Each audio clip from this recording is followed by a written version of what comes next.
this area and start to head north along the coast, you go into truly wild areas. These are areas where man simply does not have the ability to live in any large amounts of numbers. There's small communities of both First Nations and other people living up there, but you don't get the amount of people that you see in the Lower Mainland. So wildlife, whether it's ocean wildlife such as orcas or seals or dolphins, or wildlife on the land, grizzly bears, Great Bear Rainforest.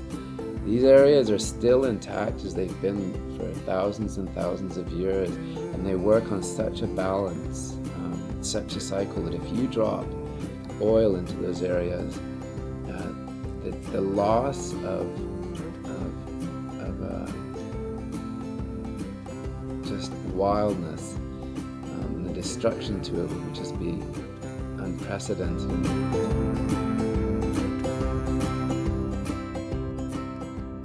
So I moved out here about 18 years ago, moved to Vancouver Island, to Qualicum Beach, where I pretty much just hung out and did very little.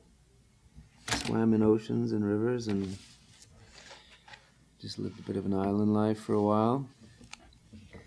And then I went to school out there, Malasapina, and did the fine art program there and got into the graphic design program and finished my diploma out there, and then was encouraged to continue on and get my degree. So about 10 years ago I moved here. I went to Emily Carr to finish my design degree. I decided to pack up and I went to Asia for 2.5 years. I started doing art shows in Japan. That's where I kind of got my feet wet. When I came out here, just because of my time on the island, I was the landscape around here, the Pacific Northwest coast is just, I think it's one of the most beautiful landscapes in the world. And so I wanted to sort of reflect that in my art. My biggest influence is First Nations work, both here and in New Zealand. When I was in Asia, I met some New Zealanders and specifically some Maoris, and they kind of introduced me to Maori design, and I further looked into First Nations work here. The Maoris, how they use the koru, which is their curl based on the silver fern, and the ovoid, which you can see in here, which is First Nations work out here. So I kind of brought all that together and then wanted to apply that somehow to the landscape out here. But there's a lot of landscape painters out here, watercolor landscape painters and that kind of thing. So I wanted somehow to do something different. So I just started developing this, and it slowly came over the last 2 or 3 years.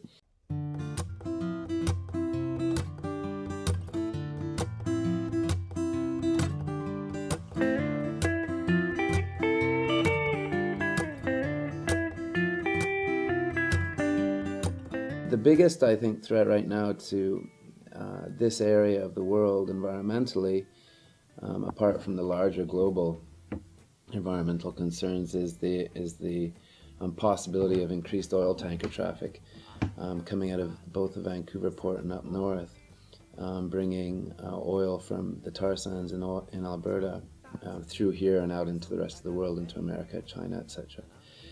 It's going to increase oil tankers exponentially. I think it's 10 times the amount of oil is going to be coming through here.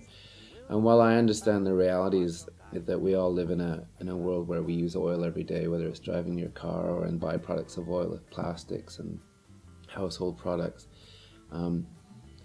the single threat of one oil spill happening in this area is such a risk to me, and such a risk to an area that is so dear to me and so dear to so many people, both Indigenous peoples of this area and also other residents of this area who love this coast. It's not a matter of not liking oil. It's just a matter of that risk is so huge. If you can imagine having that much oil spilt, whether it's down here in the south coast or up north in the Haida Gwaii area, where the water is colder, the channels are deeper and more complex. If you get an oil spill going into those areas, getting oil out of there would be just such a profound job. The damage to such a sensitive ecosystem. So that's why I've sort of become passionate about this No Tankers initiative put forward by the Dogwood Initiative, which is a land conservancy group, and keeping land in its original form on the west coast. And so I've used both my graphic and the art to sort of help them, and we've produced a run of posters, silkscreen posters, which we've offered to them, and they're going to take forward and use as promotional material for the No Tankers campaign. Looking for your feet, a sun of gold to chase away the rain and to keep 'em out from the cold.